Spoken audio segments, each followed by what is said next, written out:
This broadcast is inappropriate for all ages, right here on Jam on Toast.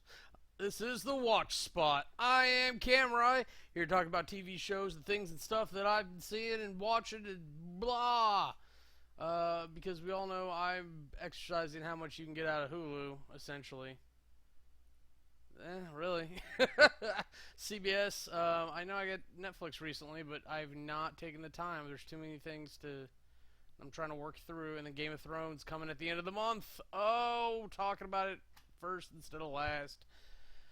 Really mixing it up there. Whoa, whoa. But thank you for tuning in, listening, watching, etc., etc., etc. Let's go ahead and start talking about stuff, because I got things I want to do. We all have things we want to do. I try not to waste your time tonight. Two Broke Girls, it's all about that breakup. For whatever reason, we got the guy who played the lawyer. Don't remember his name for the life of me, but I definitely would recognize him anywhere. He kind of plays a crazy lawyer or crazy psychiatrist. I apologize, not lawyer. But it's really a horrible thing for Max, and we're supposed to cry and sympathize, but the diner really wants her back.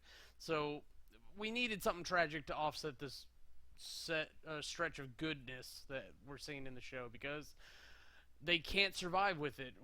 It's like an epitome of the theory that humans don't want to be happy, essentially. That's what we're seeing. Over the Big Bang Theory, not a bad episode. The touchy-feeling ones are a little bit better, especially with Sheldon. But Howard and Leonard ditch Penny and Bernadette trying to make sciencey stuff to go watch Suicide Squad, and they're assholes. But apparently they're okay with it because they fessed up right away. And Raj is disappointed because he was hanging out with the girls and wanted revenge, which is a weird dynamic. It's almost like they're foreshadowing Raj returning as the villain, because that was probably like the low point of Big Bang Theory, and I think I really did not enjoy that when Raj was the bad guy. It's much better when he's like a lovable, goofy guy. It's just one of those characters. Then Sheldon gets a new laptop, and he shows Amy all of his stuff, all of it. So part of me wants to see him just break on this, but part of this is showing us that Sheldon and Amy are getting closer together, that Sheldon is working at bettering himself and pretending to be human, and it shows that we're going somewhere with this. And even if I don't get this as the last season, it's probably next season it's going to be the last season, because they can't keep this up forever. All things must die. Over on Crazy Ex-Girlfriends, Rebecca and Valencia both get kind of wedged into the wedding party for Josh's sister. They actually have some really nice bonding moments. There's a really actually kind of touching scene between them about body type, and they both try on the wedding dress, and I don't know what, other than it wasn't zipped up all the way, because it obviously was meant for someone smaller than Rachel Bloom. Like, I thought she looked good in the dress. She looked better than Valencia did, but like, you wear something that fits you, especially for your wedding dress. But that went into a whole music video called Heavy Boobs, which is going to go everywhere, and I felt bad for slamming her tits around like that, but she's willing to go the extra mile for comedy. So I'm sure if you Google Heavy Boobs, or just pay attention to Facebook, it will come to you eventually. Oh my. But of course she's, because her friend is trying to sabotage everything to make Rebecca happy, to get her with Josh, Rebecca takes the bullet instead of letting Valencia have it, and sacrifices her connection to Josh's family for Valencia, which is huge that she would even consider doing that, let alone that she did. And honestly, it's pretty amazing to see her grow like that. And most importantly, she bangs the right guy, Greg. Not that Greg's like a great catch or anything at this point, but like, it's obviously who who each other connects with the most. And if I was Phoebe Buffay, I would say it's his lobster. But yeah, not everybody's watched Friends. I understand if you don't get that. Last Man on Earth. Most of the episode is about whether or not everybody's junk's working right in one way or the other. Phil apparently can't give Carol a baby. Todd apparently is fertile, and he's banging Melissa and Gail, and then he kisses the pregnant lady, and loses his mind. It's just polygamy. That was a fantastic move, but it really left me wondering, like, okay, we're really gonna go through this over and over again. When's his brother gonna show up? And sure enough, there it is, and there's this great scene where they're both running at each other, and it's brother about to meet brother, and Phil punches him right in the nuts. Which, given the problem with his sperm, I don't believe you should be doing that, because it's really going to be like on Todd to sire the next generation of people. Unless, no, there's too much. There's no way that this is all fake. I'm really curious where the show's gonna go. It's bewildering that they've gone this far and done so little.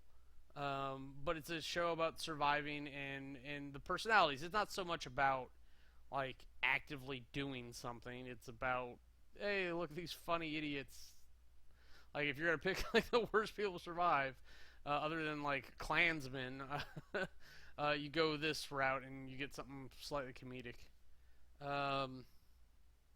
New Girl, everybody's sick. That's what I got out of the storyline for everyone else except for Jess, who is chasing a job the entire time, and everyone else is trying to like take care of each other. And I see Nick actually have some nice bonding moments, and then Jess pulls his fevered ass out of there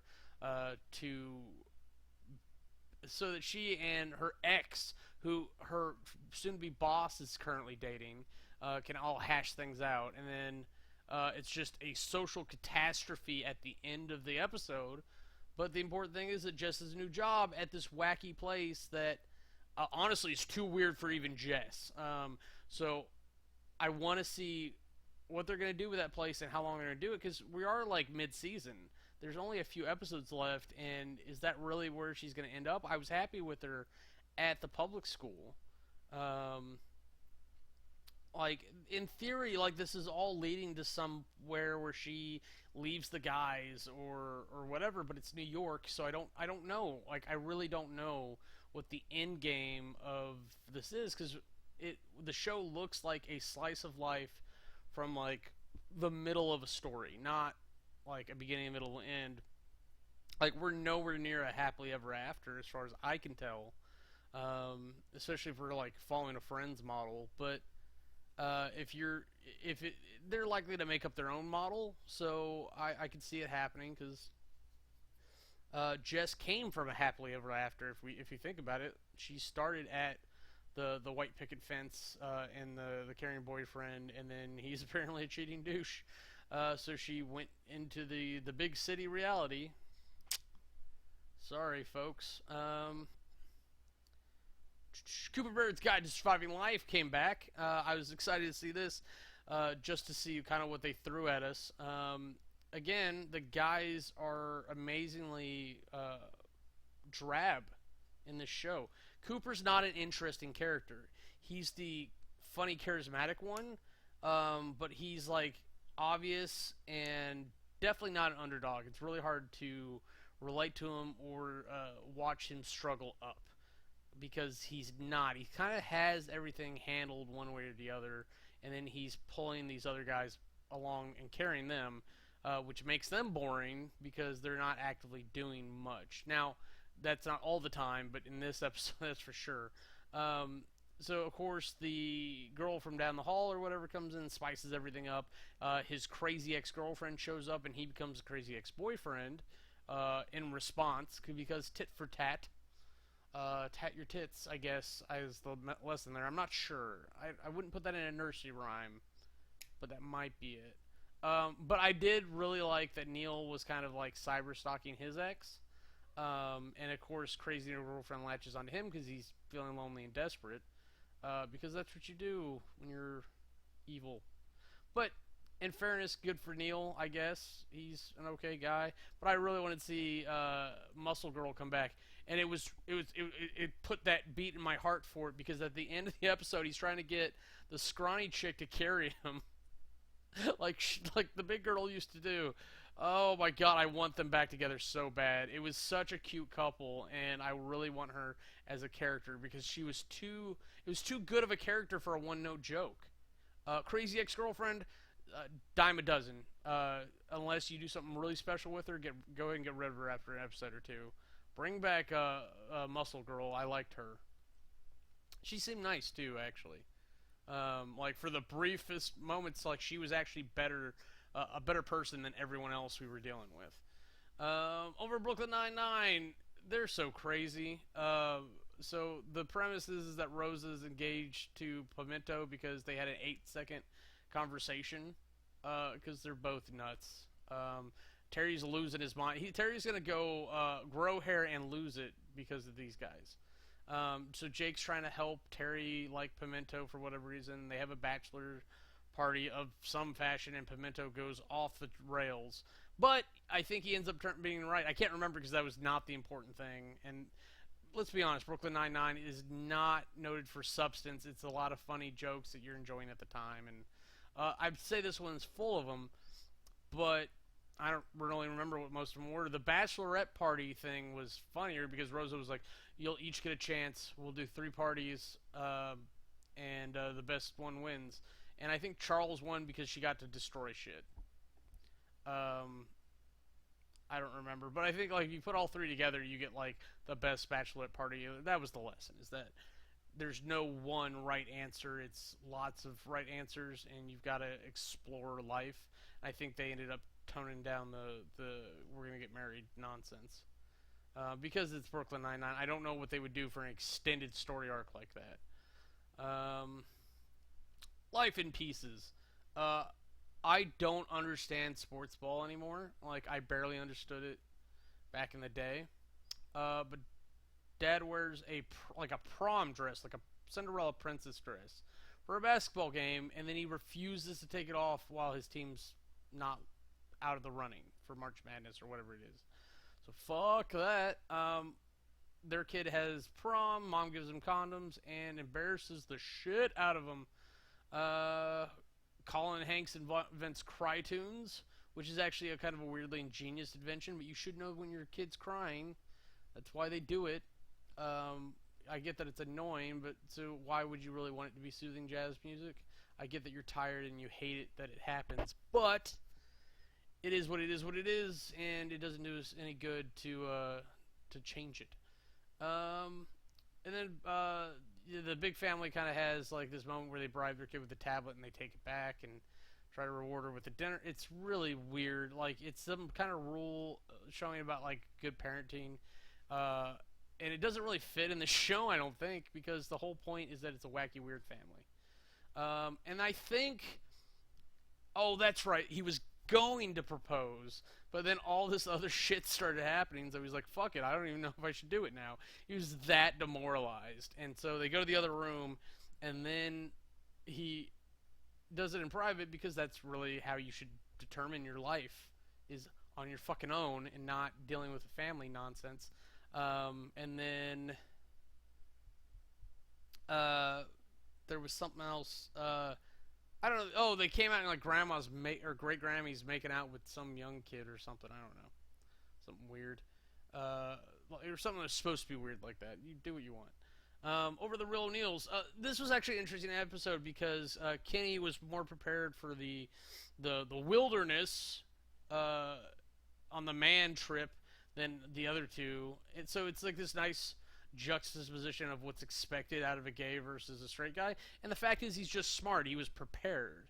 And he's physically fit enough to handle it. And he wore the right shoes and the right clothes and everything. Like, he was just better at it.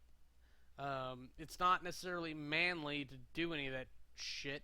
And even in like stereotypical nonsense, like the only thing manly about it is if you're gonna go fight a bear, and then maybe you're gonna get some primal estrogen going out of your lady friends or guy friends, or well, probably estrogen out of them if that's what you're into. But it's just how the genes roll.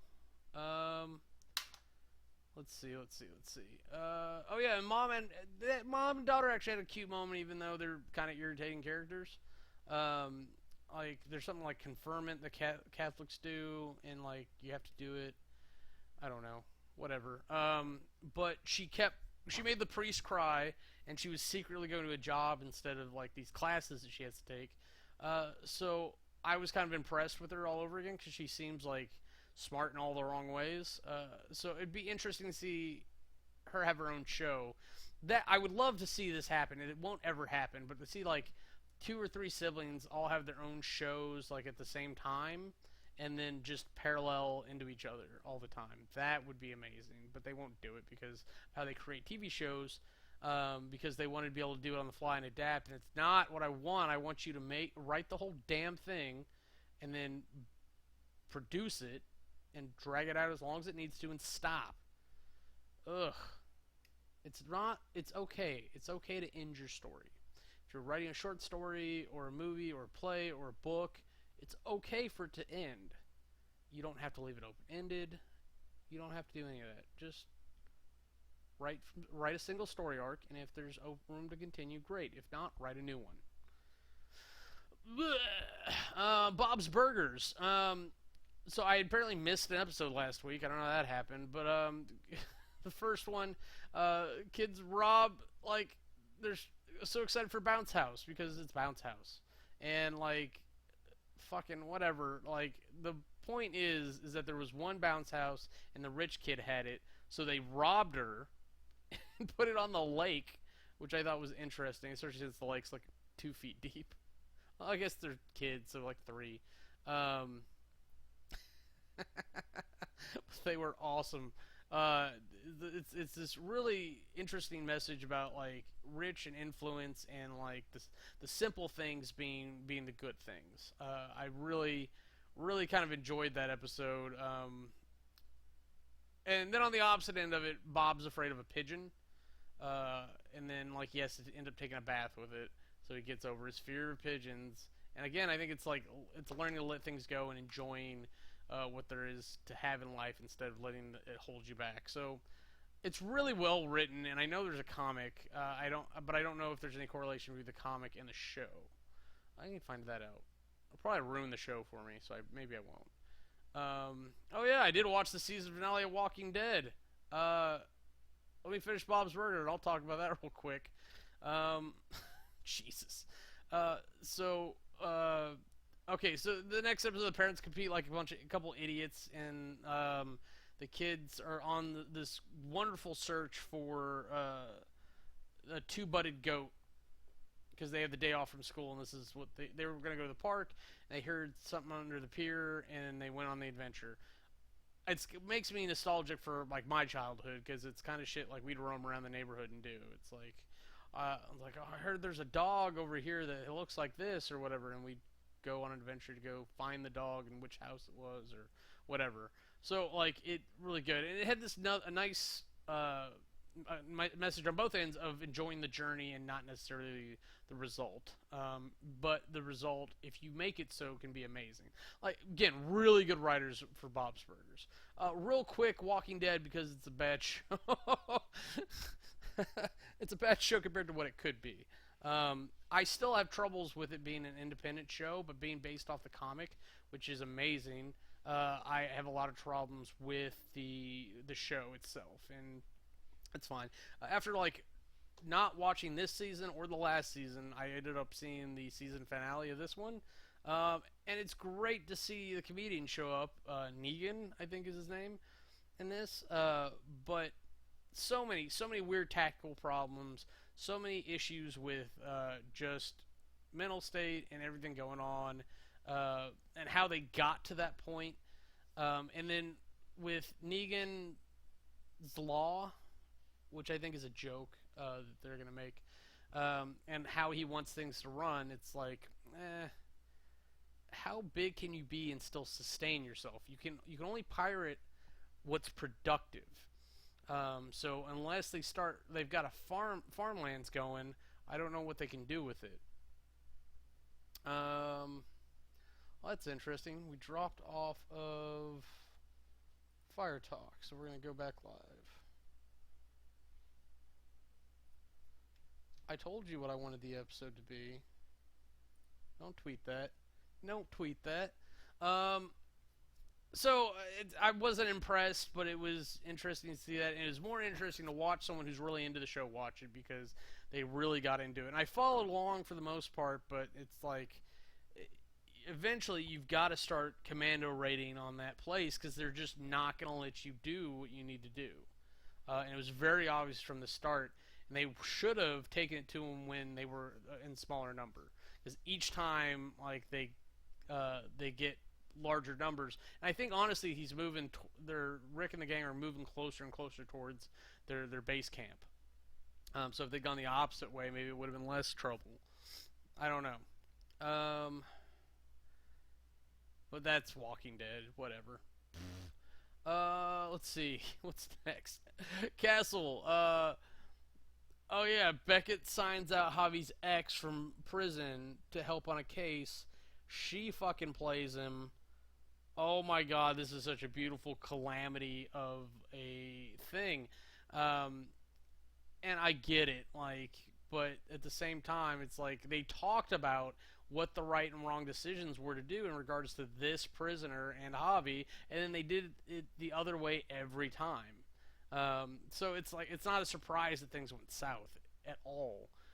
It's kind of ridiculous in the end of it. So it was, I mean, it was cute, and it was fun to see Beckett and Castle fight over this smart device. It's essentially Amazon's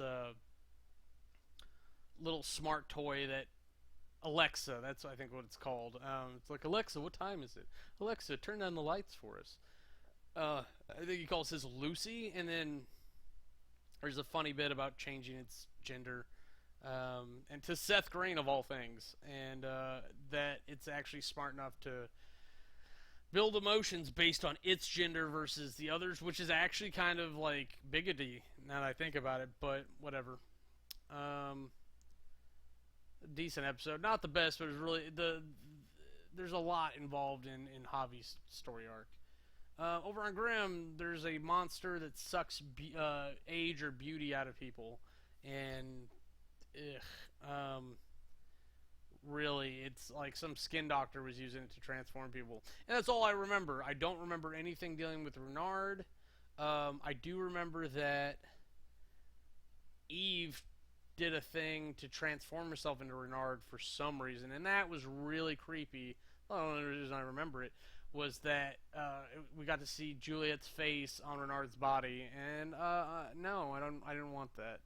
No. Over on Supernatural, Erin Way guest stars. She's one of the two victims that Sam and Dean rescue from these werewolves, and that turns out to be a much bigger plot than it sounds like. Especially since, and this is at the beginning of the episode, this is very early on, Sam dies, or so you think. And Dean goes as far as like medically killing himself to get information. I think he tries to exchange himself for Sam, is what happens, and no go, because it's one of those things. The Reapers don't want to help them anymore, and it's a mess. Fucking really. I don't know why he would expect that, but I think that was to set up things for the next episode or so, because we've got to get back to hunting Inara soon, but we've slowly been setting up that all these groups and factions are building numbers. They're building strength to try to fight because it's what they know how to do, and Sam and Dean are kind of doing similar things, but they'll eventually be be forced in a position, and everyone's trying to survive. It's just that world now. We're kind of in the Wild West of Supernatural. iZombie. I loved seeing I live on stripper brains. That was a special treat right there. She even gives Peyton a lap dance, and then casually charges her during the conversation. And I think it literally went something like, "Yeah, you know, this is still $20, right?" It's like, what is happening? Because that was like a little much, but it was still funny. So maybe that's the justification.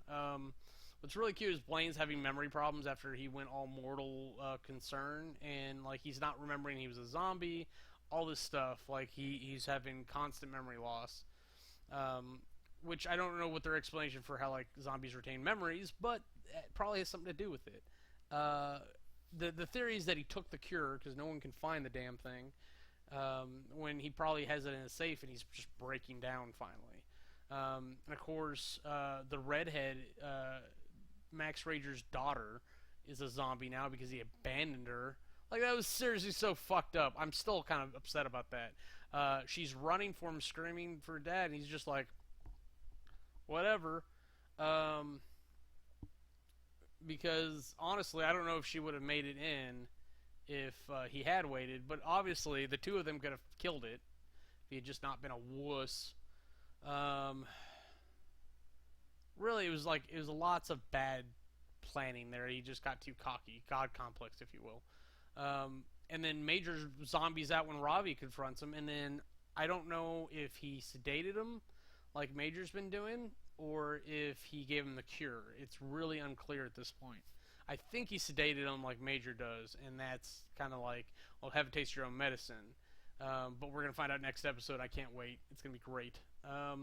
Over on Lucifer, there's a murder that happens over a restaurant, whether who's going to inherit it. And so, like, the dad figure of the restaurant gets killed. You have a son parallel between the main suspect and the owner versus Lucifer and God, and it's all this nonsense of him trying to find things. And the really interesting bits are like that Decker's daughter takes an Uber to go to Lucifer's bar, and then befriends Maze of all people, and then Maze actually ends up befriending the psychiatrist. So having a demon in the mix, which is decidedly even in this universe different than an angel. Is going to be interesting. And then I'm pretty sure the Coma Cop kills Douche, which is going to set up some interesting things. It shows that the things are escalating and that someone's going to go for Lucifer soon. And I'm finally going to get my answers of whether or not he's actually mortal, or now he can just feel pain, or if it's really an effect from her. And that's what I wanted to be so badly, but I have a feeling that the rules are is that because he's forsaken his gift of being an angel from God, he will be like, and he chooses to live amongst the men, he will become men. But I don't know what's happening to hell, because, Supergirl. I hate alternate universe, split timeline, multiverse shit. Hate it. DC's the worst. Marvel's done it a couple times too, but DC really is just like, nah, I think we're gonna flip the table now. And they announce it, and they very clearly do it, and it's not like a single what-if choice. They're like, no, this is what we're doing. This is now Universe 52 as opposed to 605, or whatever schema they come up with. So, Flash visits Supergirl. Apparently there's no Flash in Supergirl's world, which is horrible canon because it sets precedence that this will never happen again.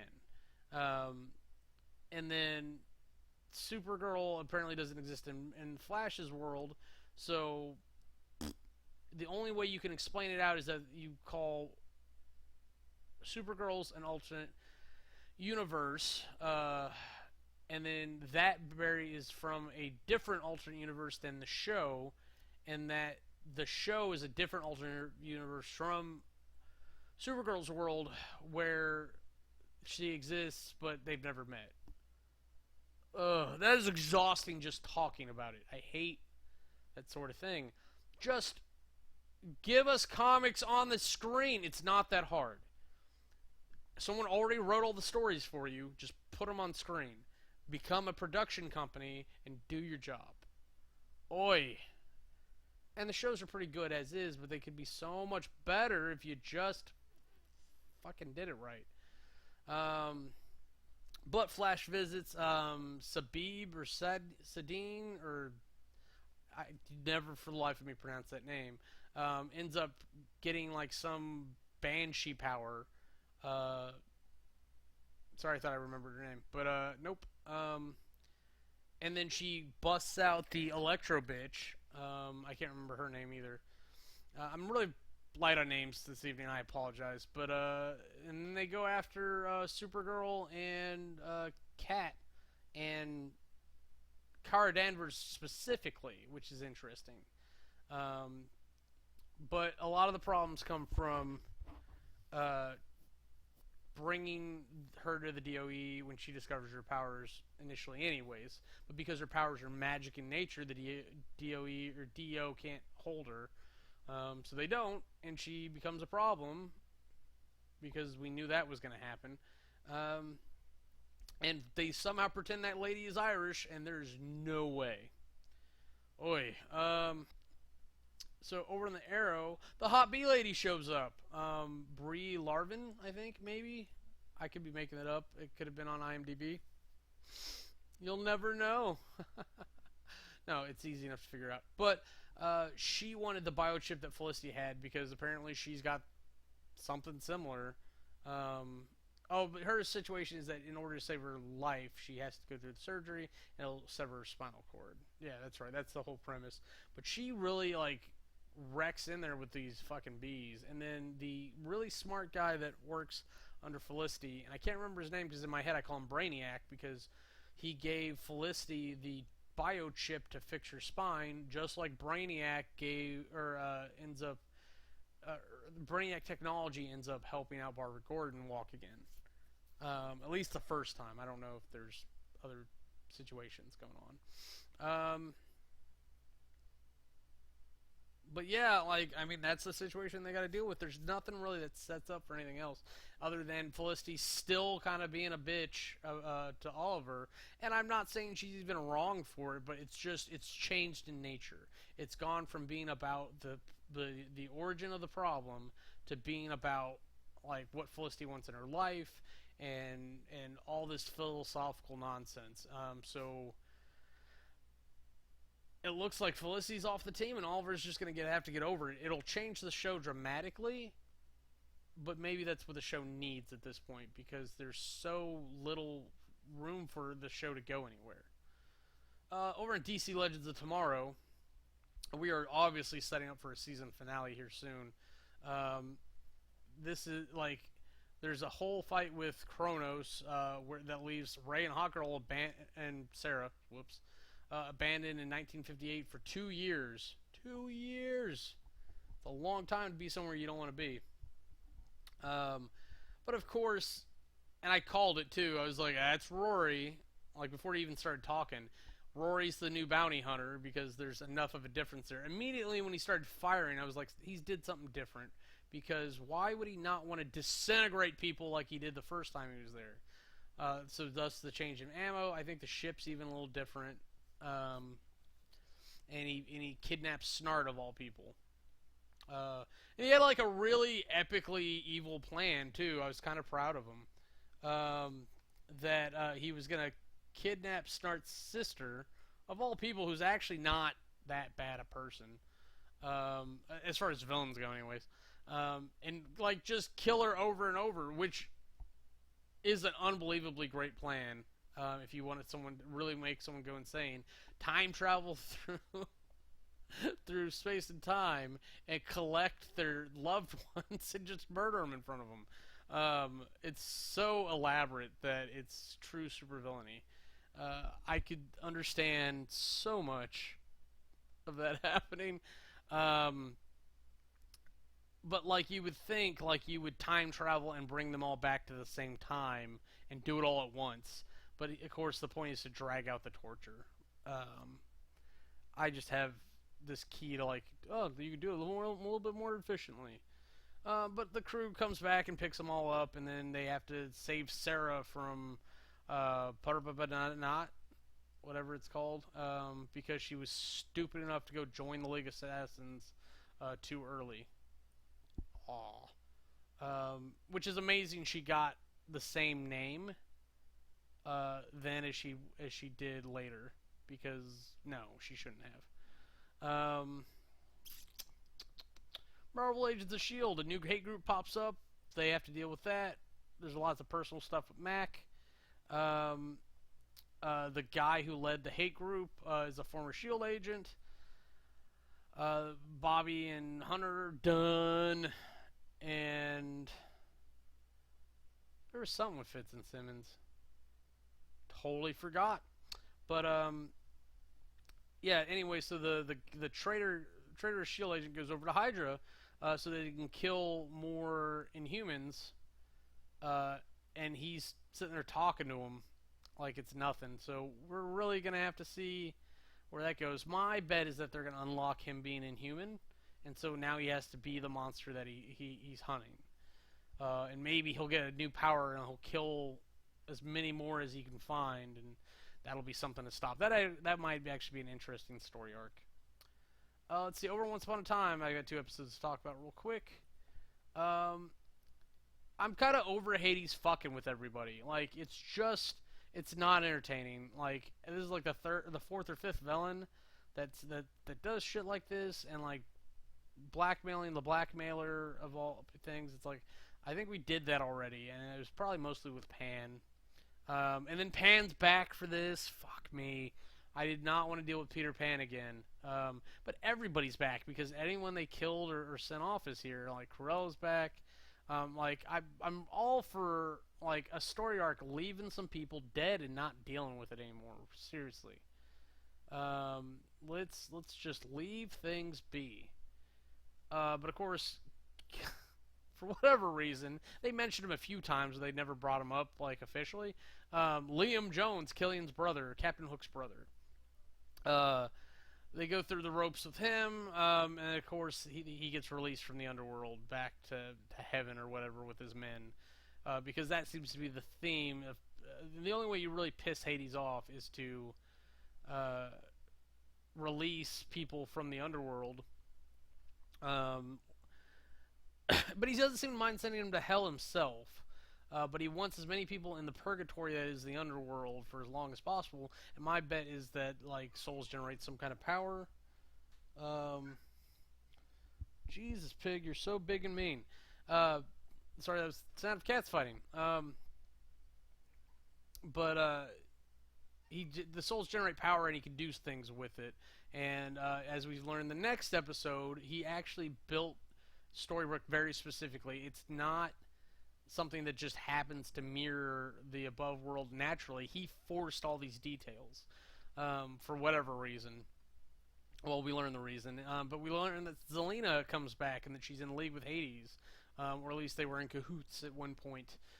So he's looking to cahoot again because apparently she's the only thing that ever made him love the entire time that Zeus stole his heart or whatever it is.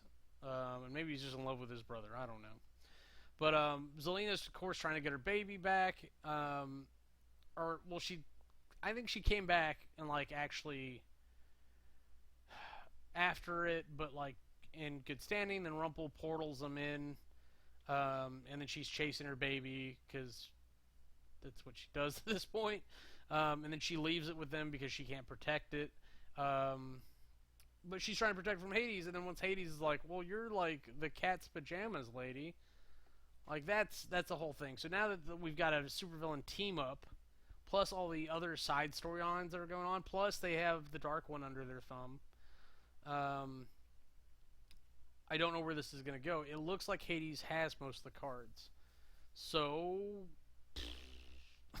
that's really my reaction. Is like, I want to see what's happening, but I have no idea what you're going to do because at this point they're going to have to make some shit up. And that's probably what the point of bringing Henry back to having the author's power back is. But we know now that Hades created this Storybrooke lookalike thing, so the power that is in that pen is actually an extension of Hades, which means it has limitations. And it probably can't be used to destroy Hades like they wanted. Just is what it is. Boop, boop, boop, boop. Stitchers. As much as I love this show, I cannot for the life of me remember what happened in this episode. I know that she's learning more about her father and Ed Clark's murder, and there's a dead hacker that they're using the analytical mindset on her from the hacker to do stuff, but I can't remember. It's a good show. I may even go back and rewatch that episode just because I'm actually upset now that I don't remember. Because occasionally I don't remember things from these shows because I watch a lot of shit, but I pull something from it and I'm really just big blank spot. I Probably fell asleep, honestly. If we're being honest, it happens. Um, Shadowhunters, Jason Cleary, hunt a warlock, not the same warlock we've been seeing, but a different one who put a spell that is currently on her mom, so they can get it undone. No idea what happened with that because we got dragged down in the fucking wedding story arc, which is all bullshit. It's all just the gay rights movement, and just bang the warlock. And fortunately, it's kind of how it ended up. We didn't have to prolong this nonsense. But I think is it Lydia, the sister character, I think her head's still on the line. So we've got to get the cup back. Is that right? No, Clary should have the cup. I don't remember. It's kind of an important plot point, but I'll figure it out. The show's not that compelling for me to go back and look at it, but it'll be. They do very good recaps at the beginning of each episode. So if you're afraid to jump on Shadowhunters, don't be. Just pull that in. You'll see Twilight, the TV show. That's really what it is. It looks like it was something written and designed to replace Twilight. And I think if it had been timed correctly, it would have. Because the Mortal Instruments was a good enough movie that I could have seen it taking hold and people wanting more, and then getting the TV show. That's probably why it became a TV show and not movies, because it didn't get enough reaction, but it got just enough. Over on The Catch, the private eye detective show, Alice is our crazy redhead, super smart private eye, and she's just so distraught by everything going on that she wants to throw herself into work. And that's the interesting part right there, is just how she's dealing with everything, her emotional reaction. That's the interesting part. Her going after this murderer of a wife when everybody thinks it's the husband. That's boring. It's not. I mean, it's not boring, but it's like, okay, I've seen murder investigation shows. This is not exactly like the freshest trope. What are you going to show me? And there's nothing super special there. She does a damn good job. The thing I actually forgot to write down in the notes is that the Interpol agent gets to her and actually bugs her house, I think. So it's really set up to go some interesting places, especially since the guy is, if he had done exactly what he was supposed to, he wouldn't have seen it. But he was staring at Alice. I can't remember his name. He was staring at Alice, and so he saw the Interpol agent, and so they were like, "Oh, I can't leave yet. I've got to lay low longer." So of course it's going to be, Ben is his name. So Ben's gonna stick around and fuck it up a little bit more. Yeah. Down the rabbit hole, 11/22/63. This is finally over. I am super happy to have the show end. It is a super compelling show, and I actually kind of was irritated with how much it dragged me in every time. It is a good show, is a great show potentially, but it is in a time period I'm not a big fan of. It's on a premise that like isn't fun when you go and like venture the reality of it. The assassination of JFK is more fun as a conspiracy theory than like a ventured reality. So if you could try and time travel back to that point, don't. Hitler's dead. I would leave it at that, because if you go back and try to stop Hitler from starting it, you may get something worse. And I do not say that lightly. For all you that have time travel machines at home. But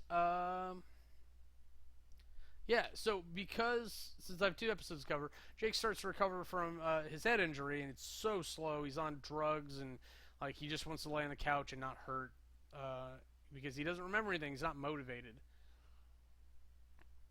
But the drugs are keeping him addled, so he is not in his right mind for the most part. And Sadie's taking care of him, and she's being awesome. Seriously, like, I get that he looked out for her, but Sadie's a dream. Like, if anyone ever was, that's a dream character right there. To have someone, like, a partner that supports you like that. But she starts leading an investigation with him kind of towing along to try to jog his memory investigating his old place. They end up running into Lee Harvey Oswald and go into his home. And Jake remembers right then and there that like he was supposed to kill Lee Harvey Oswald, and he's in his house. Um, Fortunately, he kind of recants that idea at the time, so he doesn't get them in trouble. Honestly, like that's the way to do it. Is like get the intel, get the recon, get out and do something in a controlled manner. But Jake is not a trained killer. He's a school teacher who went back in time and had to murder two people at this point. Kind of crazy. Yeah, he saved the old guy and he saved Sadie. Um, yeah, so it ends with Lee setting up the shop.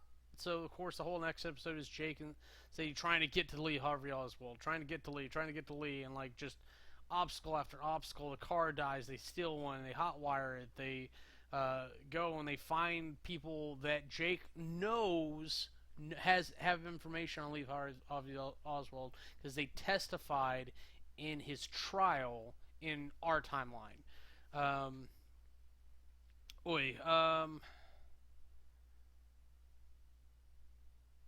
what am I doing? Yeah, okay, so they get into the repository. I don't know where my brain went. Um, but of course, everything goes wrong. Jake drops his gun. He fights with Lee. Sadie gets shot. He has to shoot Lee because Lee's a crazy person. He's not going to not get shot. It's just the fact of it. So Jake ends up looking like the shooter. And I think if it wasn't for the president believing that he's not the shooter, then like I don't think that would have gone well for him. He could have ended up in Gitmo before there was a Gitmo, because he was not playing super friendly with the FBI either. That was fun to see him fuck with those guys though. Totally worth it. Totally worth it. And of course he gets released and goes back to the future to see the world that he's wrought, and it's a dystopia. It's fucking desolate, like Armageddon looking style. It's really bad. And it turns out that because JFK remained president, like the next president changed, and so the Cold War went a different way, and bombs went off, and all this horrible shit. So fortunately, the portal's still there, so it's not, so it's fixable. And of course, Jake decides to go back for Sadie, and he runs into the Hat Guy. And apparently, that's if you remember, at this point we've already had it explained. That's what the Hat Guy's doing.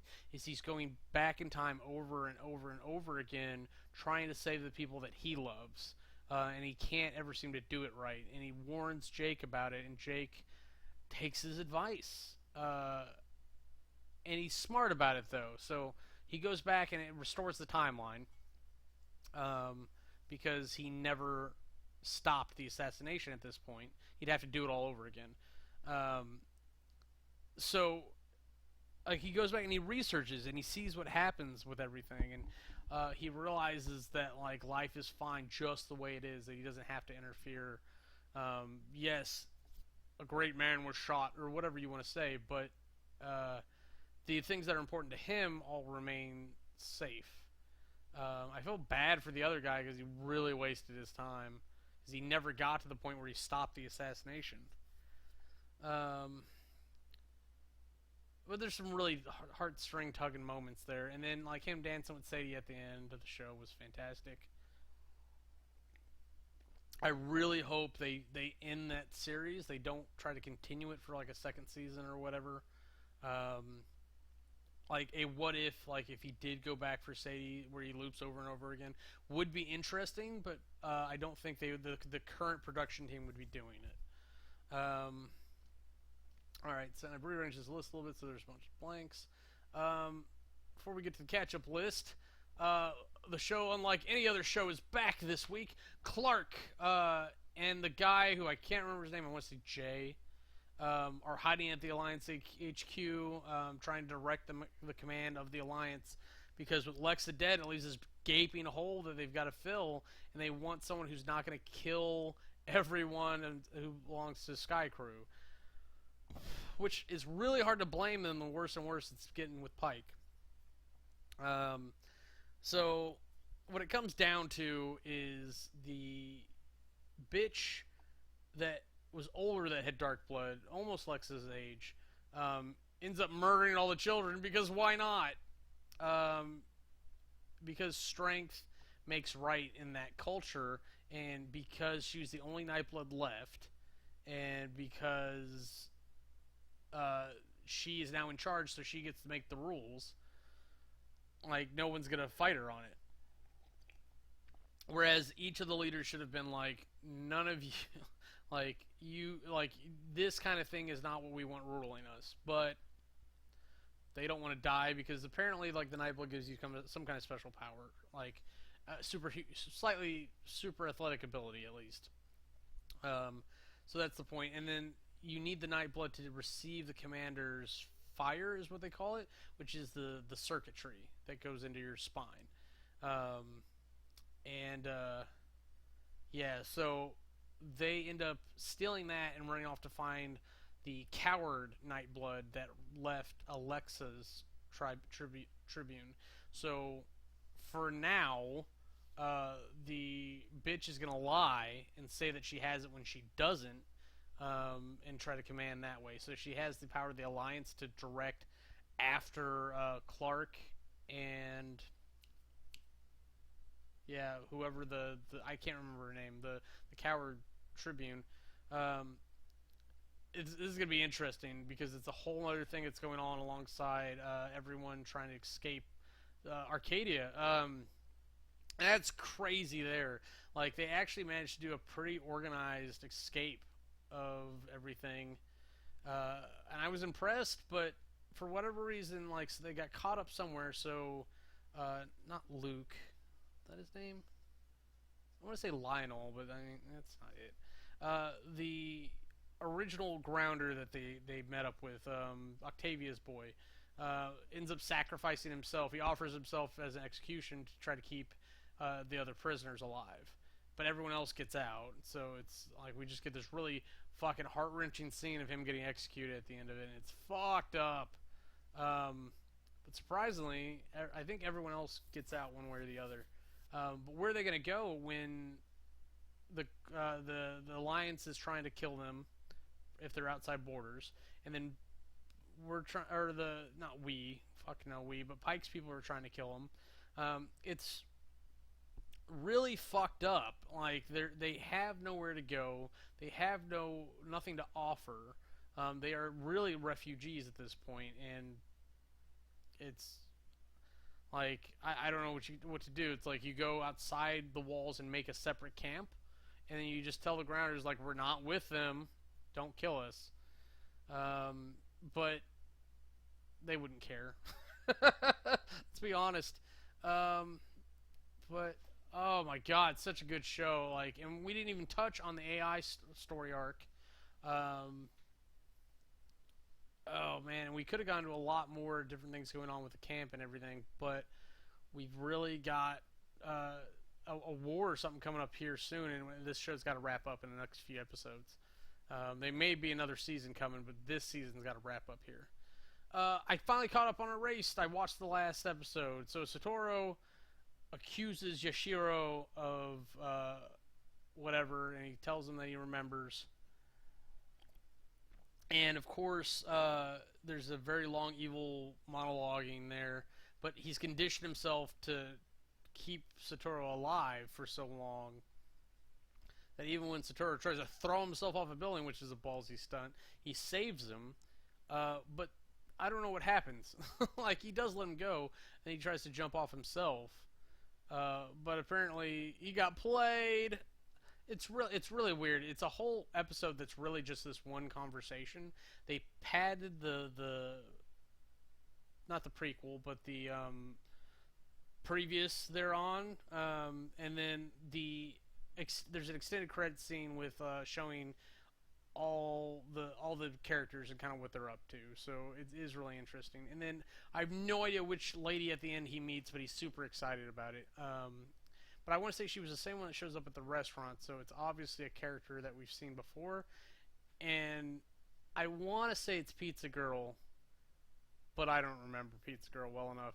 She was too far ago and not enough of an important story point, other than for her to show up here at the end. Eli Stone, I've watched an amazing amount of this. This is not 20-minute episodes like I thought. They are 40-minute episodes of like lawyery drama comedy stuff, which I was not ready for when I started, but I was intrigued by the concept. I like the actors. Natasha Henstridge is in this, if you want a big name. But it's such a great cast. It really is. You'll recognize a lot of the people in there.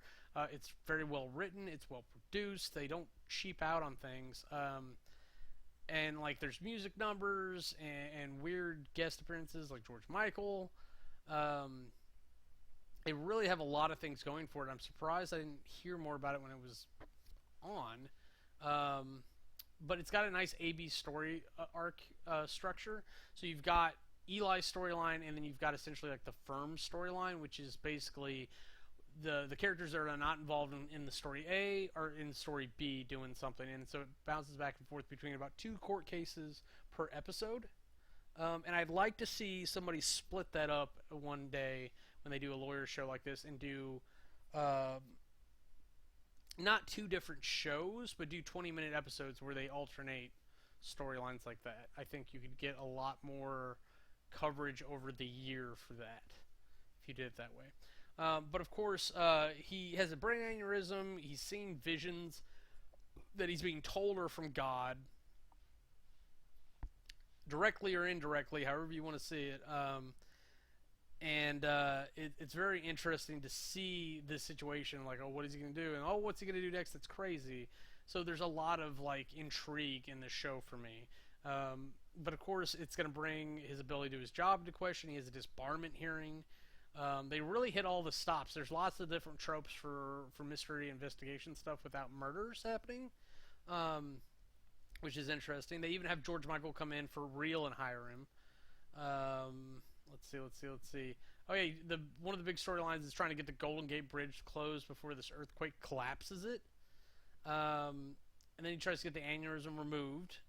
The board votes out the boss that has been backing him the whole time. But he owns the building, so they have to leave. And he starts his own firm right there, because why not? So, into season 2, like, Eli actually recovers and is vision-free for a while, and he's actually missing it because it's grown him into such a better person and reinforced it the entire time that he wants it back. He misses it actively. Trying to end this here soon. Weatherby, inspired by Eli, takes his firm in a new direction. Of course, they have to split all the lawyers because they're splitting up. So the lawyers go to either firm, and I want to say by the end of season 2 we're going to see a direction of merging there at some point. You would think, but there's only there's like 5 episodes left. There's plenty of time to do that, where I'm at anyways. Katie Holmes comes as a guest as another visionary, which I thought was interesting, and it's all about showing them that there's not lots, but there's more than just Eli out there. But he was so in love for one episode. The billionaire client thing is kind of taken over a few episodes here. But people with money apparently are shitbags, so regardless of how much philanthropy they're doing, they've got shit in their closet, and lawyers will dig that up. That's what I'm learning from the show. Anyways, I'm not saying it's true, I'm just saying it's what it is. I'm going to get together with Jen tomorrow. If I can remember, I'm going to talk to her about doing PSP. Just trying to split the cost on that, and maybe I can watch Powers that way. Otherwise, I'll find a way. And there's a list of shows here that I'm not going to read off again because I had to add Being Human to it because I forgot that's always been on the list. In fact, if I can put it at the top, I'm going to do that because I'm really excited to see that. And then, of course, Game of Thrones at the end of the month, like I already mentioned. We're about an hour in, so I'm going to go ahead and call it there. I feel good. I've got a couple other things I want to do tonight before I fall asleep and cry myself to sleep. That's not really what's going to happen, but thank you for listening and watching and doing your thing. I can't tell you how much I would appreciate it if you actually got this far in this, go ahead and yell at me on the Twitter at Kamurai25. Just say hi. Let's be friends. Talk about shows and movies and stuff, because I do things like this all throughout the week. Yeah. Till you see me next time, I am Kamurai. Have a nice day. If you want to see anything else we're up to, go ahead and click the annotations, and they'll take you to our other channels. Thanks for watching.